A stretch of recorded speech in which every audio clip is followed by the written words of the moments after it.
seriously, I need to stay away from buying books. I'm running out of room rapidly.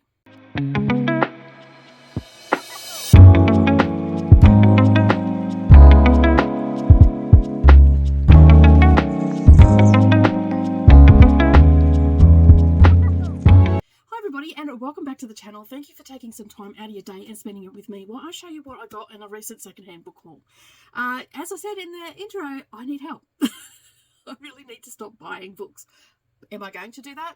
Probably not. I read enough to warrant these book purchases. All right, so when I go to a secondhand book haul, I generally get a little bit crazy and go overboard. On the weekend in my local town, we once a year have a like a mini book fest where one of the local private schools here for their P&C, which is Parents and Citizens, put on a book fest, and they take over the town hall and they fill it with as many books as they can, and then it's open to the public to purchase. And we get those books swinging from there are some books there that are 50 cents, but they're more the kids' books and whatnot. But books that I'm interested in usually range from $1 up to $3, and then if it's a rare something that's really rare or whatever, that might have a $5 price tag.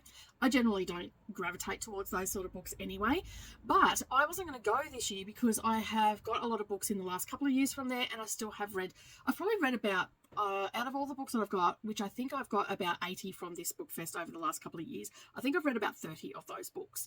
So that's still pretty good, and I'm pretty happy with that. But this year I just wasn't feeling it. I've been in a little bit of a depressive funk in the last week and whatnot, and the last couple of weeks actually, and I just didn't feel like going out and socialising. To add insult to injury, it was also a rainy weekend as well, and so all I wanted to automatically do was curl up with a book and read and not do anything. So I had the environment fighting against me, I had the rain fighting against me. Subsequently, my daughter was here, and then she came out on the Sunday at, I think it was like 10:30 or something, and she goes, just so you know, all the books are $1 from 11 o'clock and they finish up at 12. And I'm like, okay, I swear I got out of bed so fast. I think Savannah even said to me, I don't think I've ever seen you move so fast, Mum. So I was out and I was dressed and I was down there like $1. I couldn't go wrong. So I ended up buying 30 books.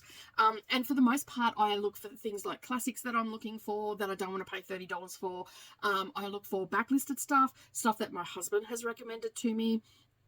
Things that I may have seen mentioned on sprints and stuff like that, or collections that I'm trying to complete. So as most of you know, Agatha Christie has been a big one that I have been trying to get books from, so I try and go and see what they have. And Bryce Courtney is one that my husband has been on my back to read these books, and they are historical fiction and all that sort of stuff. And I believe Bryce Courtney is also an Australian author as well, so it ticks a box for there. So he gave me some recommendations as well, so I went and had a look. And then this time round, I found some other books that I've been looking for one of a book that I have read. I think I've read it twice now. I'm pretty sure I read it when I was younger. I've watched the mini series and I read it again just recently in the last couple of years, and I wanted to get more of this particular author's books. And then I just got some that sounded interesting, and I also looked at the biographies, and I often go and have a look in the biographies, and I've found some pretty good books over the years by doing that. And it's just worth it to me to not have to pay $30 for a biography that I may or may not like. $1 I can live with. If I don't like it, I can just take it back down to the op shop and then they can sell it. All right, so I'm going to start off with the author that I want to read more from, and this is Colleen Liu, and she wrote The Thornbirds. So I absolutely loved that book when I first read it when I was younger. I think I was in my 20s when I first read it, and then I watched the mini series, and then which had Brian Brown's wife in it. I can't think, Rachel someone, I can't think of her name, but she was in it, and I absolutely adored her as an actress back in the day. And so I wanted to try more of her stuff, and basically I haven't really found much of her stuff as I've been going around it and all that sort of stuff. So this time I actually found two. So I found The Touch, and these are generally set in Australia, and yeah, so I don't know much about them. I don't go into them really deeply, but this one is spanning two generations. It's her, obviously it's not her new novel, but back in the day it was her new novel, and it is it's set in Australia, and we've got Alex Kinross is remembered in his native Scotland only as the shiftless Boilermaker apprenticed apprentice and a godless rebel. But when he wires from Australia to summon his bride, his Scottish relatives realise that he has made a fortune on the goldfields and is a man to be reckoned with. And then Elizabeth Drummond has arrived in Sydney after a difficult voyage, and she's only 16 years old, which is quite common for that time, young brides and all that sort of stuff. So that is that one, and I don't want to go into any further detail on it because I like to go into them a little bit blind. So basically I got that one. So let me just find a spot to put these down. And then the other one I got is Morgan's Run.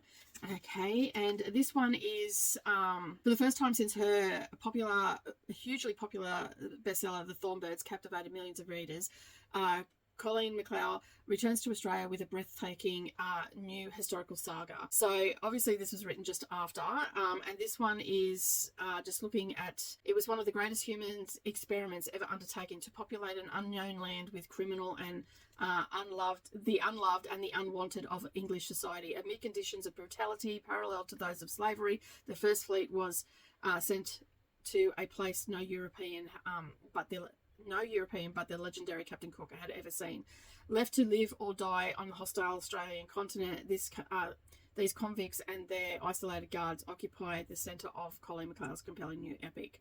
Richard Morgan, convicted felon, educated, intelligent, resourceful man, finds the will to survive, experiments joys of love, and finally make an indelible mark upon the new frontier. And I'll just stop there because it goes into more detail after that. So that sounds like a really interesting one. These are really old books. I think this one would have been published in the 80s for sure. Or late 2000s maybe. This was published by Century in 2000. So that I didn't realise it was that late. But yeah, so they are a couple of the ones that I wanted to get off hers. And as I said, I don't often see them when I go to the book fests and stuff like that. So I'm pretty happy that I got them. I really liked her style of writing in The Thornbirds. Sometimes a little bit long-winded, but still a very enjoyable, very descriptive, there was a scene in The Thornbirds where she was describing the death of someone, and that day they didn't have refrigeration or anything, and this is set in the outback, and just the flies and all that sort of stuff. It was very descriptive and very it brought a lot of imagery to the mind. All right, the next one that I'm going to look at is Bryce Courtney. This one is The Potato Factory. And it's part of a series. Tomo and Hawk is also in it as well, and Solomon Tree is the other one. I think it was called.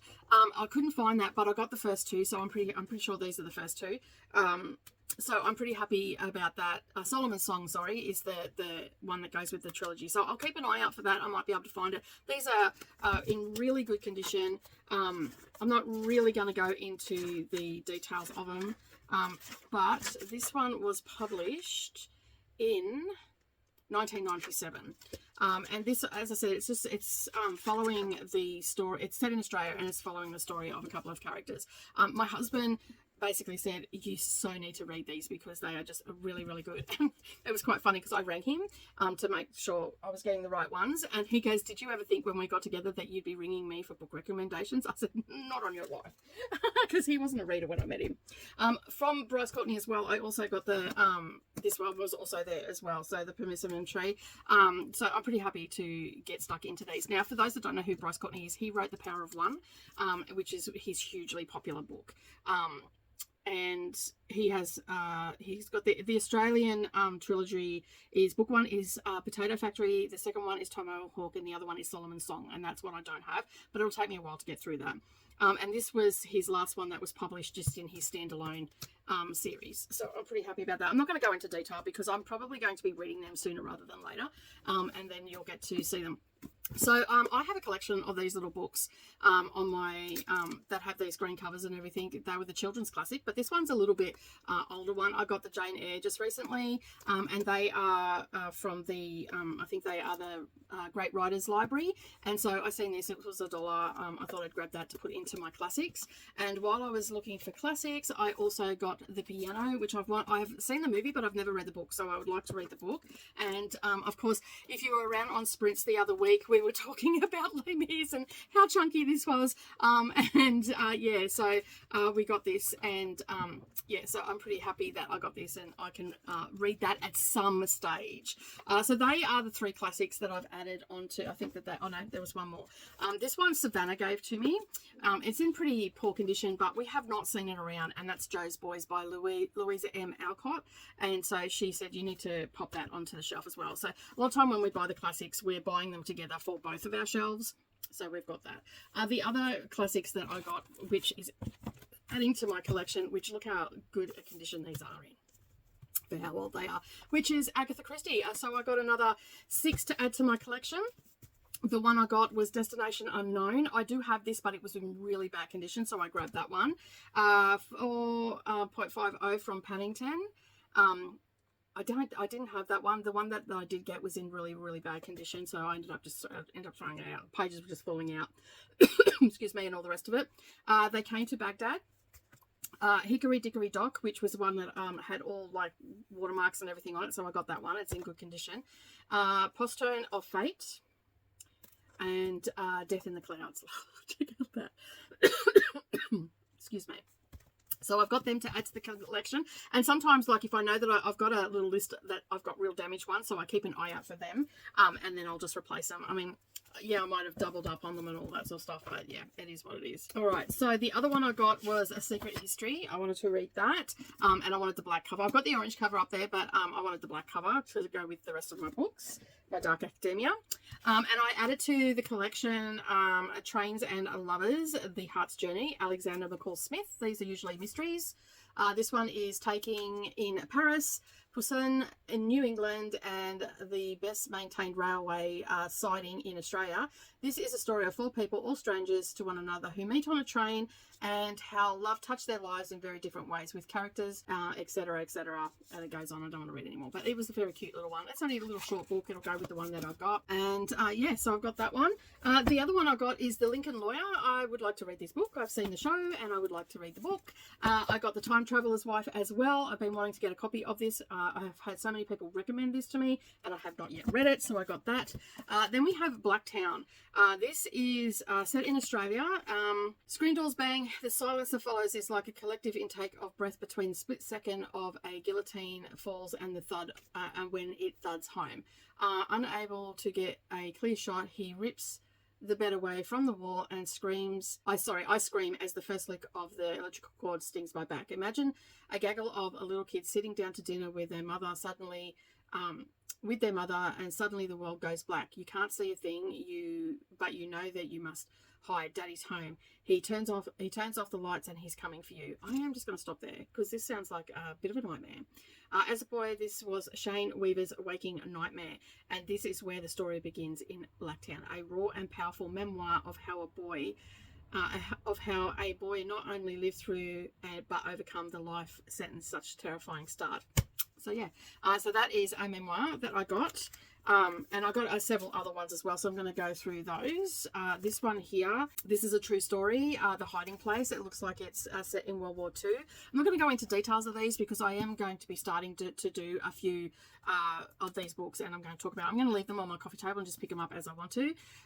Reading Lolita in Tehran, a memoir in books, which looks very interesting. For 2 years before she left Iran in 1997. Every Thursday morning they would read and discuss forbidden Western literature, so that sounds really interesting.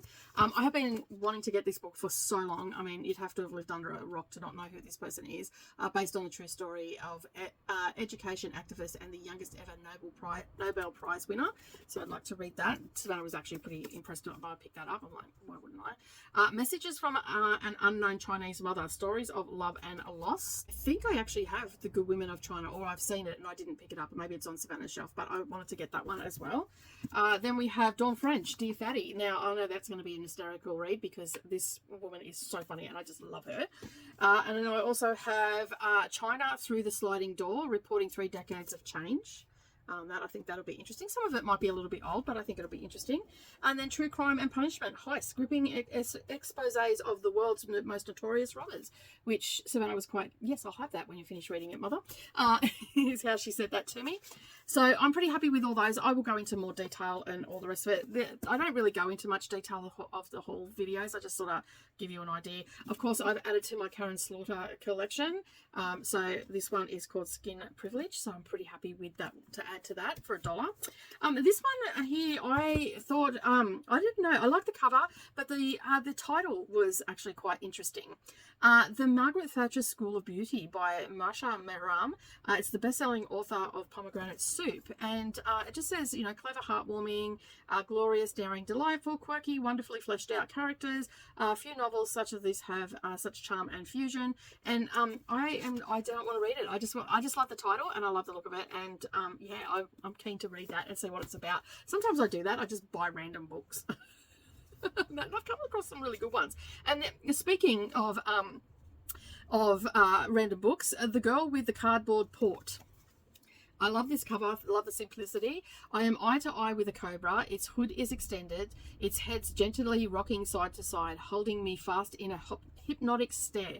I begin to sink into the emptiness where only the moment is where only this moment is real, where peace embraces my soul. A brown hand as dry as an autumn leaf darts in front of my face. The brown hand becomes a body with a wrinkled face and a shaved head and extraordinary compassionate eyes. They hold me fast as I breathe in the mist. Leave this country, white girl. I see you in fire, white hot. I will destroy you. Much hate is coiling around you, waiting to strike. Go home. This place is not for you, he whispers, rasping into the center of my being. So yeah. It looks like it's set in the back. It's set against the backdrop of political upheaval, widespread racial violence that swept through Singapore and Malaya in the 1960s. The girl with the cardboard port takes you into a world few Europeans would have encountered. So I thought that was a very interesting read. But they are the 30 books that I got. Just a quick haul video. Well, not so quick, 20 minutes. We've talked enough about books. But as I said, that is all the books that I've got. I'm looking forward to adding these onto my bookshelf and slowly making my way through them. I hope that you enjoyed this. Is there any of the books on here that you have seen or even read? Because they are a lot of backlisted ones. I'm really keen for these memoirs. I'm trying to incorporate in more. And what did I get? 1, 2, 3, 4, 5, 6. Yeah, 6 of them. So I should be able to do one every 2 months. I should be able to do that. I think I can add those in. So yeah. All right. As I said, that is it from me today. I hope you're having a wonderful day. And as always, don't forget to hit that subscribe, hop, skip it, a jump over to the like and give me a thumbs up. Maybe share my channel with some of your bookish friends. And as always, keep turning those pages and I'll see you in the next video. Bye for now.